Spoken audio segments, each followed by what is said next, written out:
Welcome everybody to the November practice management talks as folks file in. Thank you for your time. Julie, I hear November's a busy month. I think every month's busy. I don't know what you're talking about. Fair. That's a good point. It's But a good November point. is a busy month, right? We've ended tax officially ended the tax season, right? Now we're in year end, but we're also prepping for that 2025 tax season, right? Yeah, yeah. So I know the lovely Gary is not here with us today, but if he were, he would ask us a question. And so, Julie, I'm going to ask you a question. Um, Next week is Thanksgiving. Yeah. Favorite Black Friday purchase? Oh, Black Friday kills me because it's just too many people, too many crowds. So I love the early online Black Friday purchases. But it's always the thing that you don't think you need that's on no one's list, but it's just a great deal. Yeah, yeah. It's always I something I for the hear you. kids too, right? Like it's never anything for ourselves. How about you? What It's do you go wait in the lines? Are you one of no, those? no. I do not go wait in line. Um, Probably my favorite Black Friday story though is my wife worked as she's a nurse. So she worked one Black Friday, but she was working overnight, so she went back a few years ago. I remember everything used to open up on like Thursday night. I think they've Yeah. stopped a lot of that now, but she went to a particular store and stood in line for a while on a Thursday night, but not because it was because she had to go to work on Friday. So she tried to grab something, Oh my and God. yeah, it was kind of funny. But no, recently it's really devolved into, hey, are there any clothes I need that happen to be on a Black Friday sale somewhere, and so on. So, that's where I've evolved to. And it's like, well, if they still have it Friday afternoon and I don't feel too out of it, we'll go see. Yeah, no, I No, get well, I the like it online the thing online has where it changed comes to it. my door, Yeah, you know. yeah, that's true. Seems like it gets earlier and earlier too every year. Do you notice that? Oh yeah, oh yeah. Why wait? If it's Capitalize. all online, why wait? So, Yeah. um, well, Julie, let's go ahead and dig in. This is a half hour non-CPE credit. Yet, while there's no CPE, there's still tons of value, we hope, we claim. And you guys can tell us if we're right or wrong. But we're going to get into the strategy dilemma. Wow, I'm going to speak English here any moment. The strategy dilemma.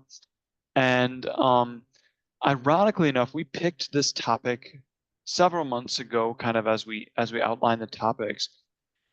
Julie, this week alone, I have had two conversations uh, with firms that have really evolved around their entire strategy as a firm, and if they're going to completely pivot one way or another. And this wasn't just, yeah, what do you think about this kind of lighthearted stuff. It was like serious. Mhm. What do I really want to do here? So I thought the timing of this is interesting.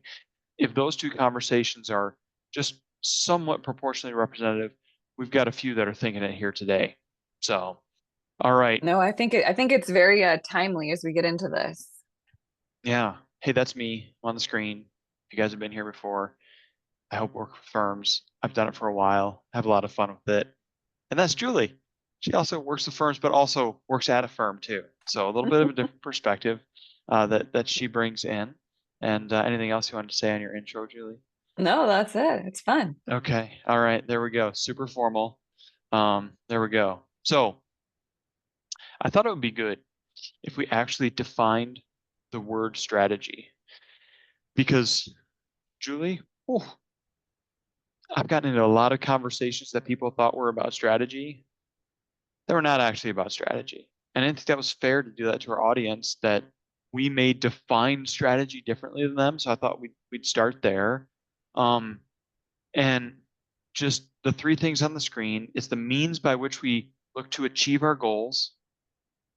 On the other end of the spectrum, it's the base camp for our tactics. Where do those tactics come from and tie to? And then just a note that, hey, we're going to have different types of strategies. We have a a commercial strategy. We've got an operational strategy. Perhaps we have an internal communication strategy, right? So we've got some different strategies, but really they're anchored to our goals and they're what drive some of the tactics that we do day to day. What's as you look at that, Julie, what's kind of the most important thing to you on the screen when it comes to strategy? Well, I think strategy is important, and you kind of said it, but I think it's more long term, right? And then you can back into those 30, 60, 90, 100, whatever that is, you can back into that. But your strategy is really something that's this is where we're going and this is what we're doing. And it's really driving some of those decisions day to day or short term to get to where you're going.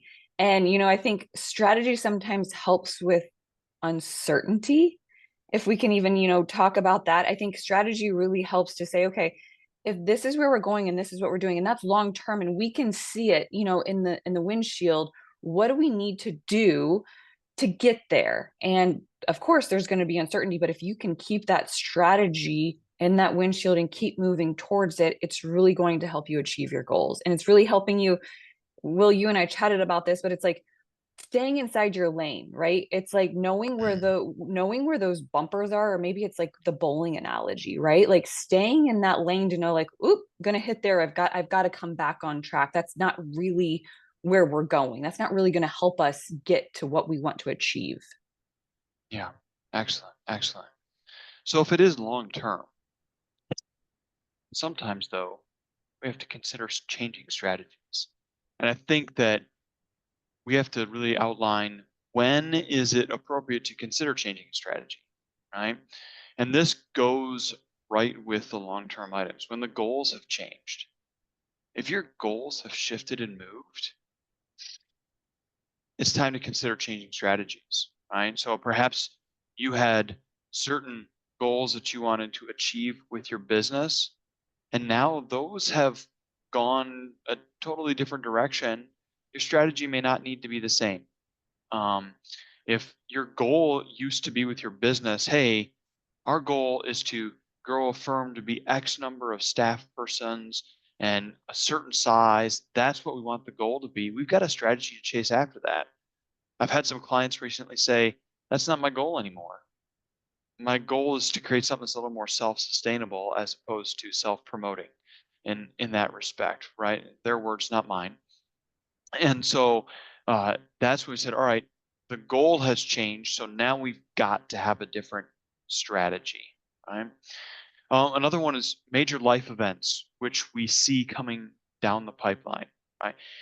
Could be retirement. It could be uh, uh, the way in which you want to live. Could be kids that come along, other family items that you see starting to happen. As we look down the road, we see some major life events coming. Those are going to really impact our strategy. It could be that we've got to accelerate our goals. It could also be the catalyst for goals changing, which would then support the other item there in terms of this being the time to shift up strategies. And it can also be the third bullet there with partnership strategy changes, right? Someone said to me this week, partnership is like every other kind of ship. At some point, they all might sink. And so sometimes those partnership changes are very impactful. It could be that you brought in a new partner.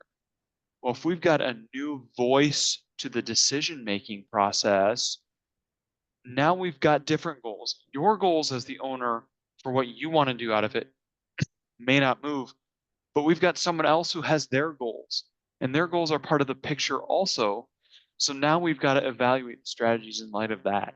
So, So, Will, you're Julie, talking about when people are very aware that they need to change strategies, right? So you gave us every reason there is to change.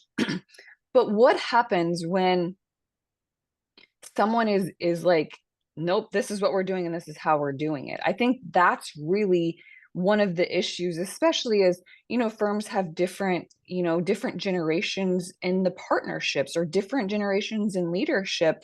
Is what was one strategy? And Will, that's a lot of times when you come in, but when this is one strategy, and that's what whomever believes, whether it's the younger generation or the older generation, and you need to change it, I think one of the things is, being able to find the common ground in order to make that change, because I find that sometimes it's hard to get everyone's buy-in. Even when you said you have all the things that you just listed, maybe you've brought in a younger partner, maybe you have someone who's trying to have a better work-life balance, maybe you're trying to grow your firm as an advisory firm, and so just how you're doing your practice, that strategy has completely changed. I think being on the same page and everyone understanding that strategy. I think oftentimes, you and I both go into firms and it's like, nope, this is how we're doing it. And then you go and you talk to a different department and they're not aligned in that because they haven't understood the changes or what's happened to make them have to change that. And, they're just stuck in that, like, nope, this is what we're doing and this is how we're doing it. We defined this 12 years ago and we've yet to get it. So we're just going to stick it out. And so I think it's really having that awareness to say, like, okay, things are not the same and we need to change, and being able to come to that common ground, but get everybody's buy-in in order to be able to do that.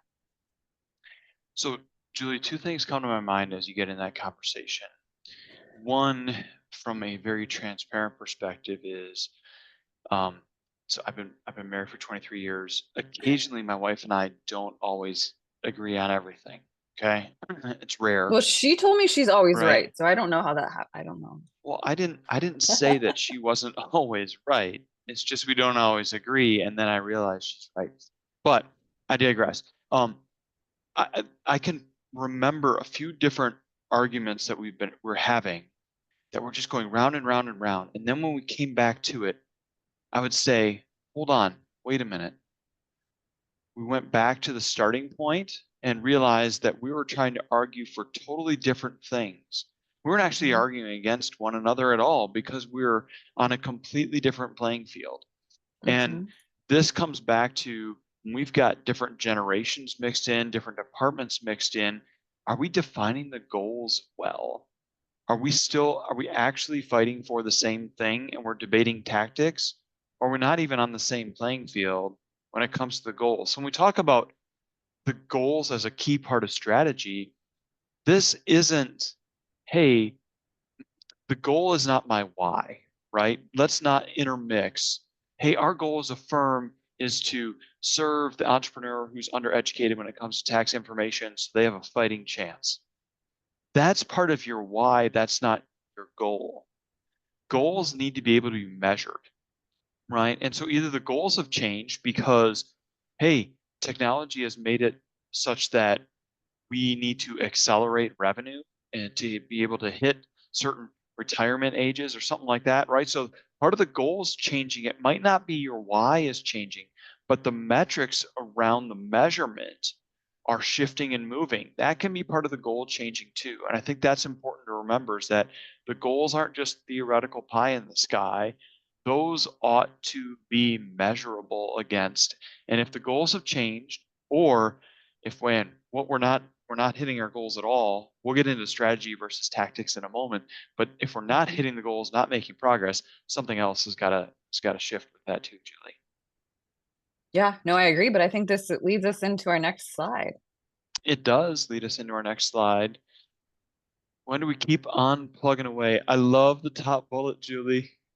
When you're bored, when you're bored. Some of you out there are real entrepreneur firm owners, and you know it because you can't sit still. Some of you are accounting firm owners that love accounting and happen to run your own firm, and you don't get bored that often because you love the work you do. Others, you love the newness and you love playing and tinkering. And wow, have I seen this unfortunately crush some firms. We kind of get bored with one strategy, start bouncing around all over the place, and it's not generally too healthy. We've got to find a way to scratch that itch differently. What do they call that? The shiny object syndrome? That's the second bullet, the shiny object syndrome, right? The flashy headlines look interesting. Ooh, here we are, or just keeping up with the Joneses, right? What others are doing. So I had a firm client come to me one time, Julie, and said, "Hey, I was just chatting with." They had been at a conference. Whoops, I did not mean to advance the slide there. I apologize for that. That's what's coming next, though. Um, They had been at a conference and their friends were all in this hiring mode. And they came to me and they said, should we be hiring and expanding? And because it seems like everyone else is doing it, we just went right back to what are your goals as a firm? Well, our goals are to do X, Y, Z and protect our time with our kids. Hey, do you remember when you hired that other person and then you had to fire them and it was an administrative nightmare and they were terrible and it created more work for you? Yes. How you feeling? Still want to hire more people? No, we're good where we're at because they had their goals. They're able to measure against it. And when other people were doing everything else, instead of getting pulled and going down a road that didn't fulfill their goals, they were able to go back and look at the measurement and say, no, we need to keep plugging where we're at. So And as a true entrepreneur, Will, I think sometimes the shiny object syndrome is really hard not to go towards, right? Because, but I think, and I can speak just for myself, it's like, well, how does that fit into the strategy of this? How can you leverage maybe that to fit this?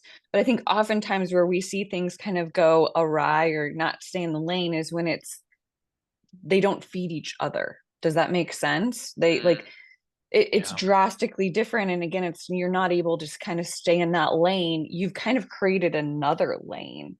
And so I think it's really, again, we just keep talking about in strategy. It's just about the self-awareness to understand why you're doing what you're doing and keeping that strategy and focusing and staying to keep it going. If something is flashy, because I know there's people on here that love that, just like how can it help you to go to that strategy? And if you can answer that question and you can fit it in, and again, without stretching, right? Because probably anyone could market anything, but really sit down and really think about it. I think it's okay to be able to do some of those things because, again, some people's brains, it just like you don't want someone to be too bored, right? But also, how do you do something that can maybe leverage that strategy and keep you moving? Maybe it just can accelerate the way in which you're moving. I think that's right. And you need to find somebody to bounce these things off of to help with that self-awareness, to say, hey, I saw this new tool. Tell me if you think I'm crazy, but if I do A, B, and C, it should help with this goal I'm chasing after. And if you bounce that off someone and they go, hold on, I don't see the connection, and it takes you 30 minutes to explain how they're all connected, is probably not good enough, right? Yeah. If they go, yeah, that makes sense. All right, it's not just a flashy headline. It's a good adjustment to go ahead and make and chase after in that respect. I think the other thing is to keep in mind the measurables. Let's play with the new stuff. I'm not against playing with new toys, right? Let's go out, let's play with those new toys and see if it helps us. But before you start to play, put a mini goal, put a measurement in place. What does it have to do at a minimum threshold level in order for us to push this more broadly throughout our firm or additional clients into this particular tool or service line, right? So we just need to be able to either verbally connect it to goals, have someone else go, yes, that makes sense, you're not crazy, or be able to put it into tests and prove it and decide before you test it, what does success look like? Nope, I couldn't agree more. Okay, well then we'll just go on then since you can't agree anymore. Um, Julie, talk me through tactics versus strategies, and then maybe answer this for me, which I didn't prepare you for. Do you think it matters if we define whether we're working on tactics or strategies? Well, to me, I think when you think about strategy, which we kind of defined earlier, it's the long-term play for where do you want to be and how are you going to get there? The tactics are more of how are we going to get there? And I think those tactics more often than not are you can easily pivot on those, right? So whatever your tactic is to get to your strategy, whether it's to create a more work-life balance, maybe it's to you're really going to niche down on your client in order to make something highly replicatable, whatever your strategy is for your firm. I think it's a lot easier to pivot on those tactics as you move through getting there than it is to completely wipe away your strategy and start from new. Of course, we've all seen firms be able to do that, but I think that's really important is, hey, this tactic isn't working. Whatever maybe you've decided how your meeting structures are going to go or who's going to do the meetings in order to get this message across. It's okay to pivot on that. You still have the same strategy of what you're trying to achieve, but we can change our tactics in order to get there. I think so often the word strategy is such a buzzword, and when we use it, we we feel cool, okay? Mhm. And so I believe we overuse strategy because we think tactics sound boring, and we say, "Ooh, let's change up a new strategy. Julie's going to run the meeting instead of Will." Not a strategy, it's tactic, right? And does it always matter if we define it right with our conversations? Maybe it doesn't change anything. However, using the words properly, I think, helps you keep things in line. Because if we use the word strategy too much when it comes to what are actually tactics, we begin to devalue the real strategy piece and we miss the connective tissue between how are we operating in a day-to-day mold and what are we ultimately trying to achieve as a long run goal with the business? What's your response to that, Julie? Am I off my rocker? No, no, no, no. I don't think, I mean, maybe, but not on this one. I think, and something I'm trying to think of real life examples here is, for our firm, it's about the client relationship. So we don't necessarily sell tax returns and financials, right? As crazy as that may sound, what we really want is that relationship. And I think sometimes that strategy of that and the tactic of how you get there is always changing. And for us, it's like you have to kind of look at it and say, okay, this isn't really working. What else can we implement to make sure we're really honing in on this relationship? Yes, everyone's going to get their financials, and yes, everyone's going to get a tax return, but what do we do to really, what is our tactic to make sure that we are honing in on that relationship? What measurable are we going to use? Is everyone doing a Zoom meeting every month or a Loom video? Are we making sure we're sending out, email messages once a week? What does that look like in regards to our client base? And for us, I think it's constantly changing. And, people are going to, you think you get it and it's working. And 6 months later, you're like, well, that's not working anymore. We've got to change it. Right. Like Right. it ebbs and flows. And I think that's what's important is it ebbs and flows with your clientele, but it also ebbs and flows with your team. And, we talked in the beginning about, the generations inside of your firm, but those tactics are going to be much easier to pivot on than as a firm owner, that strategy of where you're trying to get to. And Yeah. so really just being, hey, we're ebbing and flowing. We did this. We're gonna make a quick left turn over here and do this and try this. And we think this is what's going to be better. So I definitely think as you go through it, and again, don't be afraid to change those tactics. Commit to your strategy, but don't be afraid to change those. And it's okay if it's even frequent. And if it's Right. not working, revisit it quickly so that you don't have to maybe change your strategy, right? Like make sure that you're just revisiting those as often as you need to. Right. Excellent. Excellent. So, hmm,